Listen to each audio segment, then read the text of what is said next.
สบายดีทุกคนสบายดีพอดีมาฮอดจุดเขาที่เคยผักเนาะเขาก็เลยมาแวะ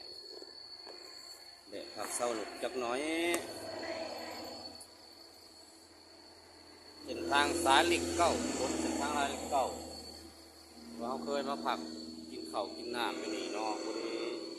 วันนี้ก็มีโอกาสได้มาแวะอีกเนาะเพื่อนึงสันซะพอดีพ่อเจ้าของบ้านเป็นไปใส่เลยเมื่อกี้เห็นไม่ใหญ่แล้วกวาดเดินหาอยู่เมื่อกี้นี่ใส่แล้วว่านี่จุดที่เคยผักแวะกินข้าวไร้สด มื่อนี้มากกับพ่อเพื่อนพอดีสั่นแหละเมื่อกี้เห็นอยู่ภาพบรรยากาศกระท่อมน้อยหรือว่าบ้านหลังน้อยแคมถนนสายเหล็กเก่าบรรยากาศครึ้มฟ้าครึ้มฝนมื่อนี้พี่น้องพายุเข่าบ่หรือจังใดมีเสียงแมงอีจักจั่นห้องโอเค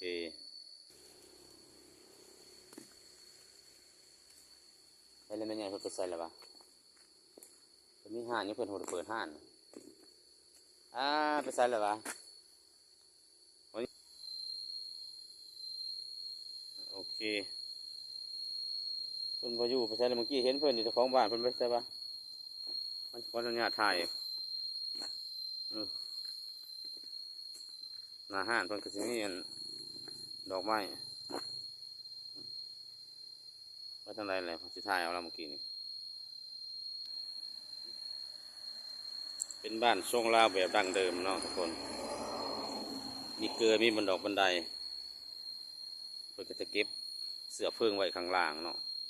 ใต้ทุนบ้านมีเสื้อเพิงเลี้ยงเป็นระเบียบฝากได้พื้นมันก็ได้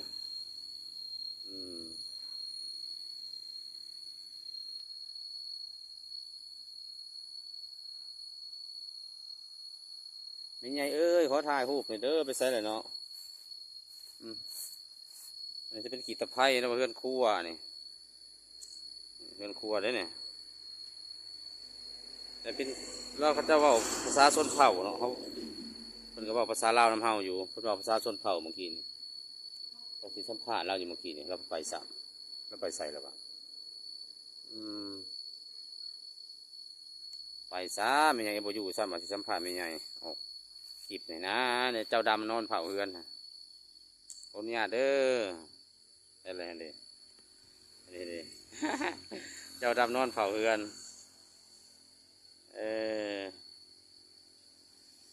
มาสิถามเราเยอะเมื่อกี้เราคนบ่อยู่ซ้ำจะเก็บอัน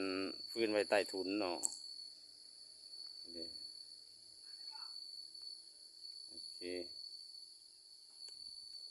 โอเคถึงเขาก็ถ่ายเอาบ้านเรือนเพิ่นเนาะพอดีเมื่อกี้พ่อเพิ่นอยู่จะไปทางใดเลยมันจะเขานั่งในตู้หน่อยเพิ่นมากวาดขี้ฝุ่นกวาดหญ้าบรรยากาศดีทุกคนรถกระโล่งช่วงนี้โอเคเดี๋ยวเขาก็สิผลงานเดินทางต่อทุกคนเนาะรถบรรทุกเริ่มมาเห็นบอกในเวลาเริ่มแล้วรถบรรทุกเริ่มแล้วรถบรรทุกเริ่มมาแล้วทุกคนเลยนะรถบรรทุกเริ่มมาแล้วคนอันเดไหนน้อยนึงหนูเป็นยังวะใส่อากาศแล้วปะเนี่ยใส่อากาศคักใส่อากาศแล้วใช่แล้วก็เจไปเดินทางต่อทุกคนเลยที่แม่กินข้าวอยู่คนแหละใส่แดนคนแหละมันนี่จักจังใดมันนี่ก็จะคล้องบ้านของบริวิตบริกิน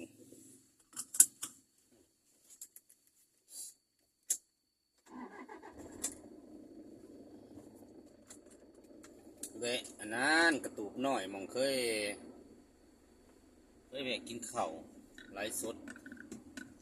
เดือนหนึ่งเลย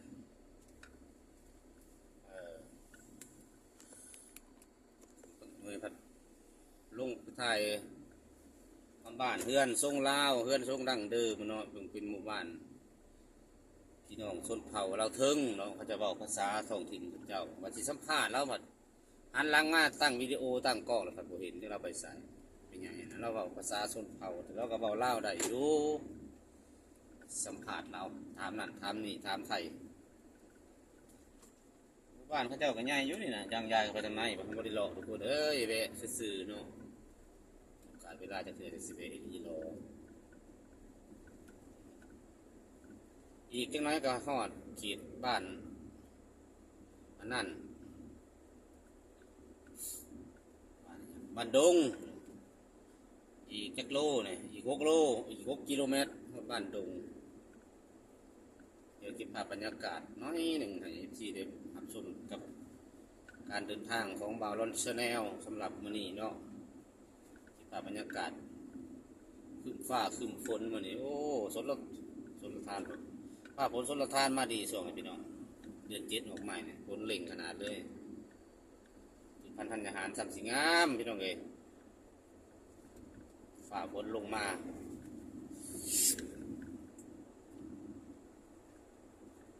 บันทึกการเดินทางเด้อท่านผู้ชม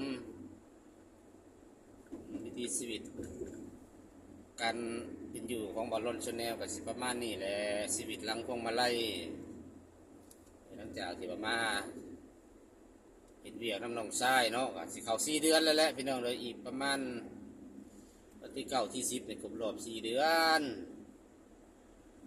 คือว่าวันเวลาพอถาเนาะ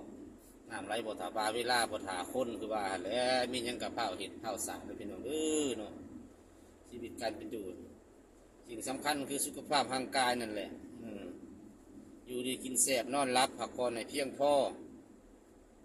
สุขภาพร่างกายแข็งแรงกับเป็นโชควาสนาเป็นโชคเป็นลาภอันประเสริฐพี่น้องบางคนกับบ่อยู่ดีไม่แห้งอ่อนๆเอ็ดๆประสานเป็นนั่นเป็นนี่จิบน้ำของงอน้ำกระดูกอยู่หันแล้วบางคนก็ได้โรคเก้าโรคชิบมาเยี่ยมมายามเที่ยวไปจะหาหมอซื้อยุกซื้อยาบางคนก็ได้บำบัดบรักษาการเห็นใดแหละร่างกายมันมีการโทรมฉะนั้นเราก็ต้องบำรุงรักษาซื้อมากินยาวิตามินยาบำรุงก็หลายเนาะบางคนโอ้ยถ้าแต่ไปตรวจพ่อจังเห็นจังเป็นอันนั้นเป็นอันนี้ถ้าบ่ไปกวดก็บ่เห็นเพราะว่านอกคนเฮาเบิ่งทางนอกก็บ่จักได้เรื่องสุขภาพร่างกายนี่เฮาก็มาฮอดจุดนี้แล้วทุกคนจุดด่านคนให้ลดความไวลงจักหน่อยจุดว่าซั่นเงินตรวจน้ำหนักด่านบันดงประมาณนี้จะได้กับฮอนบันดงจากหาแต่บันดงไปหาเสด็จกับบริการเนาะทำเวลาได้มันนี่แปลกๆบ่ค่อยอยากกินข้าวว่านี่ก็ดื่มที่นู่นเลยเบิดโอ้ยงูยังวะงูทำทานบ่เนาะรถเหยียบไปละเซ่อยู่มีการป้องอันตรายใช้รถเหยียบเมื่อคืนนี่เปละแทะเลยเนี่ยสัตว์โลกย่อมไปตามกับ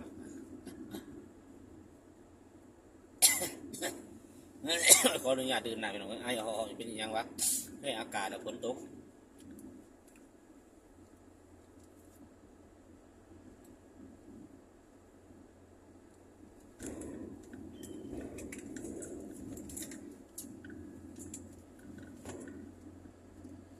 ในช่วงนี้การรถรู้สึกว่าโล่งเพราะว่าเวลาวันนี้อาจจะเป็นวันหยุดเน่รถก็บ่ค่อยแล่นแล้วเขาก็สงอดแสดงอาจจะมีรถบรรทุกสวนทางมาอยู่แล้ว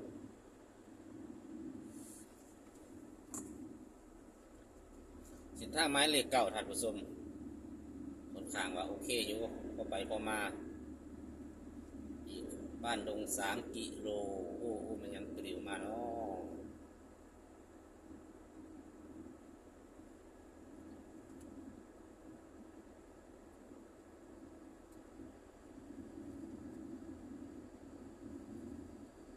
บ้านดงแดนสวรรค์เขตนี้จะเป็นเขตผู้ดอยเขตต่อแดนระหว่างลาวเวียดนามมันอาก ากาศก็สิรู้สึกว่ามีความชื้นใส่ย่ามแรงเข้ามาแถวนี้ต้นไม้ใบหญ้าข้างถนนนี่มันสีเขียวตลอดภาษายังว่าย่ามฝนเนาะทุกคนเนาะภาษายังย่ามฝนมันก็แห้งชุ่มชื้น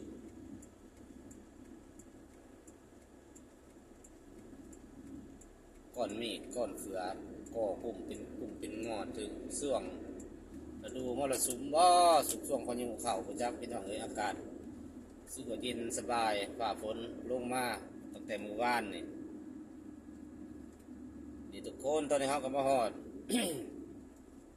เจอขบวนนั่นพี่น้องเอ้ยเหมาะเลยป่ะเห็นจังไดป่ะเจอขบวนนั่นกังหันลมพอดีโอ้โหงานเข่าเลยงานฮะพอดีสิลงไลฟ์พอดีลงบันทึกลงคลิปพอดี โอเคทุกคนนั่นมาฮอดนี่เขาก็จะขออนุญาตลงคลิปเพียงเท่านี้ก่อนเด้อพบกันใหม่คลิปหน้าเนาะพวกมันรวยสุขสุขเด้อบ๊ายบาย